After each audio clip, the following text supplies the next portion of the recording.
For more analysis on the Israel-Palestine conflict, joined now by writer and commentator Joseph Ochieno. Joseph, good to have you, and thank you very much for your time. The latest now is that Prime Minister Netanyahu says Israel has only started their mission to destroy Hamas as the Gaza Strip continues to be obliterated by airstrikes. He says what we will do to our enemies in the coming days will reverberate with them for generations. Airstrikes from Israel have destroyed nearly 800 housing units and have severely damaged over 5,000 more. Children in Gaza have been caught in the crossfire, as nearly 50% of the total population in Gaza is children under the age of 15. According to the UN, nearly 200,000 of the 2.3 million Gaza residents have left their home. This has been, of course, the four-day response to what we saw on Saturday. There's been interesting responses from Arab nations to this. Egypt, for example, appealing to both sides to exercise restraint. Now, Egypt is a key mediator, but also a key ally of the United States in this region. What is their regional interest? What is their shared goals, either with the United States or with, particularly with Israel? You know, in this case, Egypt is possibly the best ally Israel has in that region, and particularly when it comes to the questions of Arab-related nation states. But also Egypt is one that has suffered hugely as a result and has been used in many cases as a pawn. It must be recalled that perhaps the current Israeli Prime Minister is the most right-wing, perhaps the most extremist of all, perhaps really Israeli Prime Ministers for generations. This goes back really to the establishment of the Jewish state in 1948, absolutely a sensible move, many would say.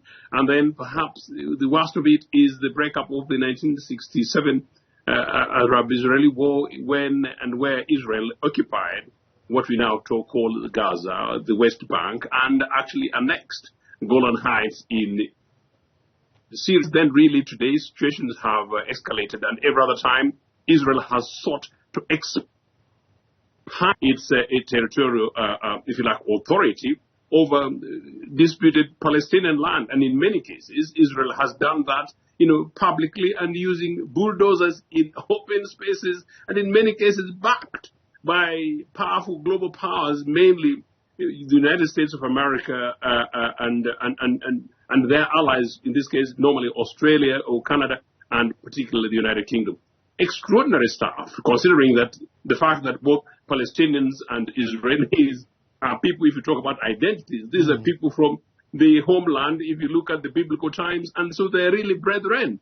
So it's very difficult to tell what's going to happen over the next several days. And if, as I said, Benjamin Netanyahu says so, possibly you're likely going to believe him. Talk about what other nations can do. Israel is possibly the most spoiled kid, and I'm saying so, unfortunately, considering the fact that they've been attacked on this occasion, and I know some people will take this as fairly strong, but they are, meaning that Israel, amongst all nations in the world, will breach international law, and then they'll go to the UN and cry foul.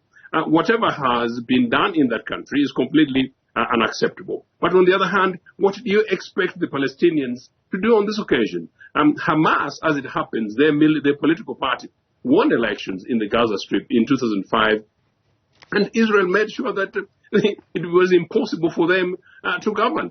Really, if you look at what happened in apartheid South Africa, there is really no difference with the realities for the Palestinian people in their own homeland. In their biggest conflict was whether or not Arab extremists, particularly Hamas at the time, recognized Israeli state to exist. The negotiations and peace talks after peace talks took place. And there was once upon a time when it was quite clearly almost global consensus that a two-state solution was the way forward, where Israel lives side by side with a independent Palestinian state, but where international law and international rules apply to both sides. Unfortunately, whenever Israel breached that, they had a backing from the US, and in many cases, also in nearly all cases, Britain, and the rest of the world kept quiet. If you look at what's happening in Israel and Palestine today, and you ask your question about what's happening in say, the Russia versus Ukraine war, and you hear the languages from global powers, you see the double standards and hypocrisy. What is happening there is really, really no difference from what happened in South Africa. Unfortunately, this is the holy land in which there is a huge emotive reactions and responses, particularly from Africans who are perfect followers of the biblical way, the way they like it. And I don't know what the answer is long term. So talking of the U.S. role, I mean, the U.S. has been pushing Saudi Arabia to normalize ties with Tel Aviv for a while now. But Saudi Arabia has now responded to this event and says they are calling for an immediate halt of escalation between the two sides, protecting civilians and self-control. They also go on to say the attack is a result of the continued occupation and deprivation of the people of Palestine. This indeed is not the kind of reaction that the U.S. would have wanted to get from Saudi Arabia. Certainly not. And Saudi Arabia is, as political, is in a very difficult state, considering the fact that actually they know their citizens know who the, if you like, historical aggressor is on this occasion. In fact, the fact that Saudi Arabia had moved to normalizing relations with Israel, as I said, was a fundamentally important move, because if you look at where we were a few decades ago, it was almost a taboo to have an association with Israel. So Egypt was basically that lone voice in the Arab world. But no, progress had substantially been made. The issue seems to be that many of the Israeli neighbors seem to give in and actually get nothing in return. Granted, the radical guys from the Arab side who do not want any association with Israel, nor do they want, if you like, an idea that there is an existing nation state called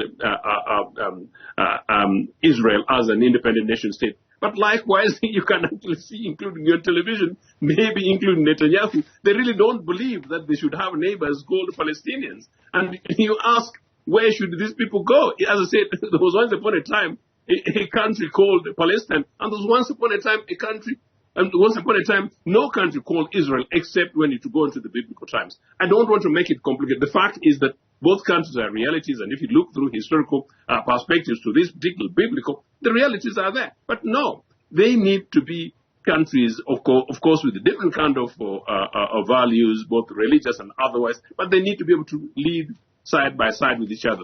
This idea that perhaps Palestine will cease to exist and that Arabs will settle whether or not you wipe out the entire Palestine, I think is a bit unrealistic from the Israeli side. Just like the reality is, you cannot wipe off Israeli state as it is today, or perhaps as it might appear the day after the end of this conflict. So this anger and this reaction that is being meted out by Israel, do you think it will be read by Arab nations purely as an attack on Hamas, or it will be read as an attack on Arabs or Arab nations in general? Because if you look at the reaction from Morocco, from the Arab League, from Saudi Arabia, from Syria, from the UAE, from Jordan, from Egypt, from Lebanon, all of them are almost saying the same thing, that, well, this is an indication of the fact that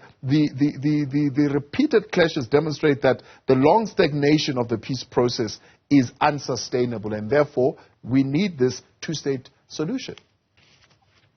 The two-state solution is the imperative, and in a way, as I said before, it's quite clearly the case that the Hamas attack is almost like an olive branch, an opportune moment given to Israeli state to do what it actually wants, and particularly for the right-wing guys in Israel, notwithstanding the extraordinary casualties, the extraordinary deaths, which is completely unacceptable on both sides.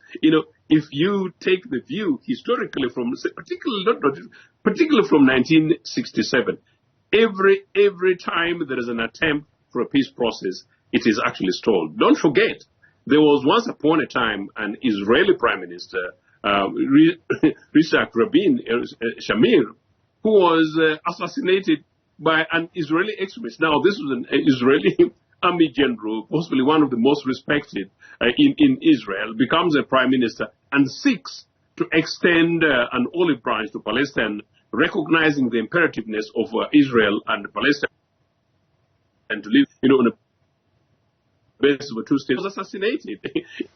And so very difficult to tell who is going to help resolve this. Unfortunately, as you count the allies of the Palestinians, in this case perhaps you can call it Hamas, the Palestinians, who really are the allies? The United States of America, and particularly Britain and the United States of America and Canada and Australia ought to come to terms with the reality that, well, if they really have the interest of that region, at heart, they should push for a two-state solution, and the Israeli authorities ought to begin to be compelled to respect international law. If anything, the Israeli ministers are Palestinians animals. And of course, you find much more progressive Western European countries, including Ireland, coming up and taking a position and saying, no, this is unacceptable. I think globally, Israel should be part of the international community, but they should also be allowed, they should also be expected to play according to international law. In this case, that is where we're going to get moral grounds and moral authority for people like myself to say no to terror, whichever way and whoever emits those terror. At the moment, unfortunately, it's happening both sides. The Israeli state, unfortunately, does it unleashingly. One quick point. It's extraordinary that for the first time, you can actually count Israeli casualties, twice hit the number of those killed from the other side. And it should not be surprising that it turns out that their operations they're threatening to undertake may be an operation to almost double the numbers of casualties the other side. It is that bad, is that simplistic, where sometimes in many cases, if you see the manner in which Palestinian citizens have been treated in their own land, it's almost as if they're not human beings, but merely numbers. Joseph Ochieno, I appreciate your time. Thanks so much for coming on Writer and Commentator on African Affairs. Joseph Ochieno there, looking at the situation in the Israel-Palestine conflict. Right, let's take a break. We'll come back in a moment with what's making news tonight.